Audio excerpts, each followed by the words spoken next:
Assalamualaikum warahmatullahi wabarakatuh. Waalaikumsalam warahmatullahi wabarakatuh. Bismillah, alhamdulillah, wassalatu wassalamu ala rasulillah Sayyidina wa maulana Muhammad ibn Abdillah wa ala alihi wa ashabihi wa man tabi'ahu bi ihsanin ila yaumil qiyamah amma ba'du. Ila hadratin Nabi Mustafa Muhammadin sallallahu alaihi wasallam wa ala alihi wa ashabihi wa azwajihi wa dhurriyyatihi wa ahli baitihi al-kiram wa jami' ummatihi minal muslimina wal muslimat wal mu'minina wal mu'minat ayyama kanu khususan li hadzal kitab asy-syekh Fadhil Muhammad Hasbullah syulillahi lahum al-Fatihah. أعوذ بالله من الشيطان الرجيم بسم الله الرحمن الرحيم الحمد لله رب العالمين الرحمن الرحيم مالك يوم الدين إياك نعبد وإياك نستعين اهدنا الصراط المستقيم صراط الذين أنعمت عليهم غير المغضوب عليهم ولا الضالين. Bismillahirrahmanirrahim. Faslun 51. Ini penulis kitab ini bahas bab haji panjang banget. Ntar nanti diloncat ya. Faslun pasal wa waqtul wuqufi minaz zawali yauma tasi'il hijjati atau hajjati ila tulu'il fajri yaumal ashiri. Wa waqtul wuqufi, dan waktunya wukuf. Wukuf itu mampir, mandek, diem. Kalau dalam konteks ini tentu berdiam di Arafah tanggal 9 Dzulhijjah. Kalau tahun ini jatuh hari Kamis 2 minggu ya seminggu yang lalu, 2 minggu yang lalu.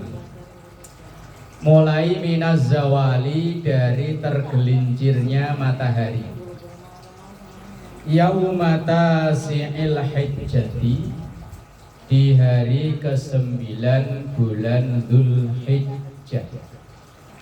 Tanggal 9 Dzulhijjah, mulai dari selesai waktu zuhur, mulai bergerak menuju untuk wukuf di Arafah. Dan wukuf di Arafah ini puncaknya ibadah haji. Yang membedakan umroh dan haji ya wukuf itu. Kalau umroh nggak ada wukuf, kalau haji ada wukuf. Dan kalau wukufnya ini tidak sah, maka hajinya tidak sah juga. Tapi pulang ke Indonesia tetap dipanggil Bu Haji. Aman dah pokoknya. Sampai ila tulu'il fajri, sampai terbitnya fajar yaumal ashiri, di hari yang ke-10. Berarti sampai datangnya waktu subuh tanggal 10 Dzulhijjah. Kalau di Indonesia, di kita pas hari raya. Mulainya dari tanggal 9 selesai waktu zuhur sampai waktu subuh pas hari raya Dzulhijjah. Kalau di Indonesia, bagi yang tidak melaksanakan ibadah haji, hari Arafah sunnahnya puasa, dan mulai dari subuhnya itu sunnahnya sudah takbiran sampai hari tasyrik. Cuman kemarin di sini kelewatan takbirannya. Iya, hari Senin maghrib, bukan wong lagi sholat kok. Alhamdulillah ada yang nganterin vitamin. Matur nuwun, Mbak. Panas nek dari. Udah biarin, kucing juga takut panas. Lagian kucing tahu tutup pancinya. Ada passwordnya tutup pancinya. Takbir itu sunnahnya setiap selesai sholat fardu sampai terakhir hari tasyrik. Hari tasyrik itu tanggal 13, kalau kemarin berarti Senin. Terakhir atau perpindahan hari dalam hitungan kalender Hijriah itu terbenamnya matahari, bukan jam 12 tengah malam. Berarti kalau udah masuk waktu asar, begitu maghrib itu sudah tanggal 14. Makanya terakhir itu untuk takbiran kemarin itu Senin asar. Kalau maghrib udah tanggal 14. Lah di sini maghrib Senin masih ada yang takbiran. Yo kok kanu masih semangat takbiran. Pengen diperpanjang waktu. Nah, tasyrik itu kan masa perpanjangan waktu diperbolehkannya memotong hewan kurban. Ada di mana itu Senin baru motong, wong Senin sore itu saya ditelepon suruh ngambil daging. Boleh, asal belum melewati asar masih boleh, kan potongnya habis duhur. Oh, tanggal 9 itu Ustaz? Tanggal 9. Tanggal 9 bukan kurban namanya. Ya pesta-pesta gitu aja lah. Kemarin rencana di sini sih memang saya motong satu rencana. Cuman ibu-ibu nggak ada yang sanggup masak. Kosong. Kalau ada yang nganterin kurban tapi tidak atas nama pribadi, itu bukan kurban. Itu berarti sedekah. Lah kalau sedekah itu boleh dipotong kapan saja. Lah kemarin Mbak Slamet saya suruh motong hari Kamis, cuman yang masak nggak ada. Kan ada satu kambing yang bawa Pak Ari itu katanya dari mana? Itu bukan dari perorangan, dari perusahaan. Nah kalau dari perusahaan itu jatuhnya bukan kurban. Mau dipotong tanggal 9 ya apa-apa. Ya malah rencana kemarin memang dalam takbiran itu udah nyate gitu. Ternyata yang itu nggak ada ya wes. Akhirnya termasuk anak-anak patungan untuk korban gitu. Nah kalau di atas namakan satu orang kurban. Umpama kayak begini nih. Tapi dananya patungan. Umpama ini harga kambing 4 juta. Terus ini dirombong umpama 10 orang berarti kan 400. Tapi nanti di atas namakan satu orang. Jadi giliran loh Pak. Misalnya tahun ini di atas namakan ini, tahun depan muter aja. Gitu. Di atas namakan satu orang ya. Ya itu baru kurban. Tapi kalau atas nama rame-rame, wong konotasinya kambing itu untuk satu orang. Katanya mau ditaikin ya. Lah kalau naikin boncengin orang segini. Lah kalau yang badannya agak kecil mayan, lah kalau yang lemu-lemu kambingnya lah menjek. Gedean orangnya sama kambingnya. Di atas namakan satu orang. Lah berarti yang 9 itu sedekah untuk yang satu ini. Tahun depannya lagi sedekah lagi. Lah kalau di kita nyebutnya arisan. Intinya ya sedekah kan. Sedekah 400 untuk satu orang. Nanti tahun depan 400 untuk satu orang.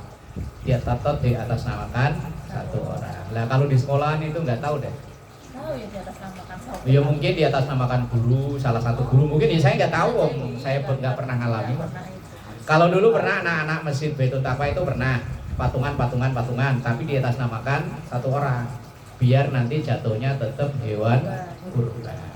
Lah kalau rame-rame ya empuk. Ya sedekah gitu. Ya sedekah gitu. Wal wajib. Dan kemarin memang di Al-Muhajirin itu yang agak ribet. Dipilih satu-satu, ada yang kurban ditanyain satu-satu, ribet amat. Ada yang gampang, apa yang susah-susah. Wal wajibu dan yang wajib fihi hudurul muhrimi bi ardi Arafah. Wal wajib dan yang wajib fihi di saat wukuf itu hudurul muhrimi, hadirnya orang yang ihram. Muhrim itu orang yang ihram. Kalau mahram itu orang yang tidak batal bila bersentuhan kulitnya. Yang sama-sama dewasa itu namanya mahram. Orang yang haram untuk dinikah. Orang yang haram untuk dinikah maka tidak batal wudunya. Kalau sama adik ipar, Enggak. adik ipar, ntar ipar adalah maut. Mahram. Ipar selama pernikahan dengan saudaranya itu sah, maka dia mahram, karena haram menikahi dua saudara secara langsung.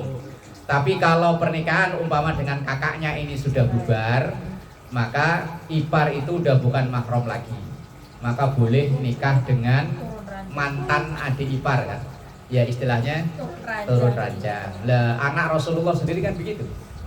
Sahabat Utsman itu kan menikahi dua putri Rasulullah. Pertama nikah dengan kakaknya, nggak lama meninggal, kemudian nikah dengan adiknya. Nah, kalau mertua Orang tua. Oh iya, itu normal. Menantu ya. ada aja ya. Mertua adalah maut. Mertua mahram. Kalau mantan mertua Enggak. tetap mahram. Mertua itu statusnya tetap mahram. Mertua sama mantunya ada kan sudah punya anak. Lah ada yang di Tangerang itu yang sampai dibikin film. Ada sesuai bangun pun ada. Pak. Ada aslinya atas sini ya. Tanjung Priok ada. Oh iya. Ada. Ya wis Anak matane. dia emak iya jadi. Lah itu anaknya manggilnya gimana? Tidak. Ya mbah, ya mak gitu. Ya mbah mak lah ya. Pastinya mahram kan. Lah iya mahram haram.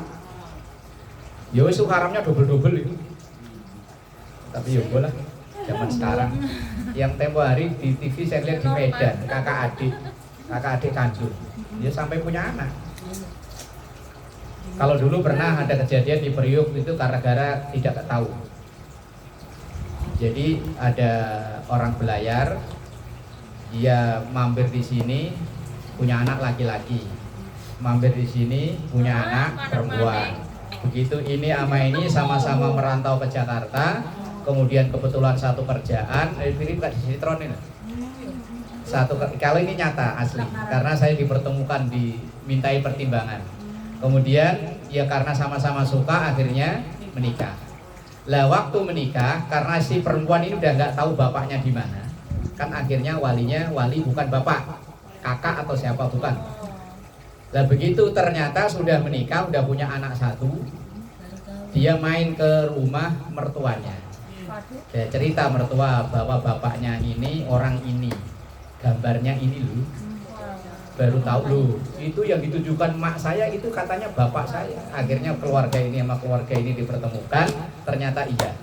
Si ini punya suami namanya ini, si ini punya suami namanya ini, orangnya ini sama. Berarti ini kan kakak dan adik, satu bapak beda ibu. Udah punya anak satu. Yo, saya dimintain pendapat, saya bilang ya harus cerai. Karena itu kakak adik. Lah kalau yang sudah ya sudah, itu dosa orang tuanya, dosa bapaknya tentunya. Kalau maknya sih korban kan termasuk ya. Nah makanya kok sampai dalam Islam itu jangan sampai menghilangkan nama bapak. Makanya nama dalam tokoh-tokoh Islam itu nama dia dan nama bapak itu kan disandingin kan ya. Umar bin Khattab, Utsman bin Affan, Ali bin Abi Thalib, itu biar kemana-mana misalnya bapaknya nikah lagi ketahuan ini anaknya si ini. Ibu Mansur ya, Raffi Mansur gitu. Takutnya nanti sok Itu Ian Mansur, Usuk Mansur. Lah iya, ya harus begitu emang. Takutnya kok. Kok sampai ke situ tadi apa sih? Mahram. Wal wajibu fihi hudurul muhrimi. Dan wajib wukuf itu hadirnya orang yang memakai ihram alias orang yang haji. Bi ardi Arafah, di bumi Arafah. Lahdotan walaupun cuma sebentaran. Baru nyampe, baru duduk bentaran udah pergi lagi, udah termasuk wukuf. Sama kayak orang iktikaf. Orang iktikaf itu asal udah masuk, udah duduk walaupun sebentar, asal dia ada niat udah termasuk iktikaf. Iktikaf itu enggak harus berhari-hari, apalagi sampai bawa tenda, bawa kasur, bawa magicom. Camping. Enggak, umpama kayak kalau Sabtu ibu ngaji di masjid, asal masuk niat iktikaf, maka walaupun misalnya baru sebentar, baru duduk terus ditelepon sama anaknya, "Mak, pulang." Walaupun baru bentar, udah terhitung iktikaf. Lah orang wukuf ya begitu, walaupun baru nyampe bentaran, baru duduk sebentar, kemudian karena mungkin tempatnya gantian, sangat sempit kayak tahun ini kan begitu ceritanya ya. Ya wis, asal sudah nyampe, makanya biar sakit, biar apa, digotong, tetap ditandu, dibawa kayak ambulan sampai ke bumi Arafah itu tadi. Min hadzal waqti lailan wa naharon. Di dalam waktu ini lailan baik waktu malam, wa naharon maupun waktu siang. Mau malam ya boleh, mau siang ya boleh. Minum umi sampai berapa ini? Wal afdalu, dan yang lebih afdal, al huduru hadir biha di Arafah itu naharon di waktu malam. Wal baqa'u, dan tetap berada di situ fiha di tanah Arafah itu ilal ghurubi sampai terbenamnya matahari minimal. Kalau nggak bisa ya tadi cuma bentaran, ya wes langsung balik lagi. Iktikaf ya begitu.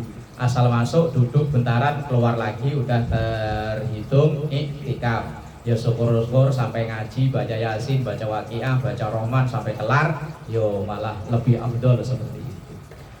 Wasunnatu, dan sunnah lil muhrimi bagi orang yang memakai ihram alias dalam keadaan masih berihram. Allah yastaghila, ia tidak menyibukkan diri fi dawami ihramihi, selama dalam ihramnya, illa kecuali bima yuqarribuhu, dengan apa yang menyebabkan orang itu dekat limaulahu azza wa jalla, kepada Allah azza wa jalla. Ketika masih berihram hendaknya tidak melakukan kegiatan lain selain untuk mendekatkan diri kepada Allah subhanahu wa ta'ala. Syuri dan yobo baca Quran macam-macam. Wa ayyasuma nafsahu, dan hendaknya menahan nafsunya, menahan dirinya, hatta sehingga anil kalamil mubahi, dari ngomong yang mubah. Ngobrol yang mubah, ngobrol yang boleh, bukan ngobrol yang enggak boleh. Mubah itu pun kalau bisa ketika di Arafah itu tidak ngobrol yang aneh-aneh. Apalagi ngobrol, tadi beli mukena di mana, bagus itu, murah. Biasanya kalau mama gitu ya, asal ngelihat yang itu langsung. Lah kalau bisa ketika saat itu tidak, alladzi laisa fihi manfaatun, yang itu tidak ada nilai manfaatnya. Ya kecuali ada misalnya apalagi petugas kesehatan dan lain-lain. Wal muhafadzatu, dan menjaga diri ala dzalika, terhadap hal-hal yang mubah, yauma Arafah, di hari Arafah. Kafnya itu ada tasdidnya enggak? Enggak ada ya? Akad, sangat ditekankan alias sunnah muakkad, terhadap hal-hal yang mubah saja, kalau bisa jangan, apalagi yang makruh, apalagi yang haram. Ya sebisa mungkin mulutnya buat zikir, buat wirid, apalagi masih dalam keadaan ihram, dalam keadaan wukuf di Arafah. Karena hari terbaik selama setahun itu yo selain pas Lailatul Qadar kan rahasia. Kalau Arafah kan ketahuan, kelihatan dari jauh-jauh hari. Tahun depan juga udah bisa kita tahu tanggal berapa nanti jatuhnya. Itu hari terbaik yang bisa dilihat secara langsung. Kalau Lailatul Qadar kan rahasia, tapi kalau Arafah bisa terlihat. Baik yang sedang haji maupun kita yang tidak sedang haji, di hari itu dianjurkan melakukan hal-hal yang sunnah, syukur-syukur untuk hal-hal yang terbaik. Faslun wallahu a'lam bishawab.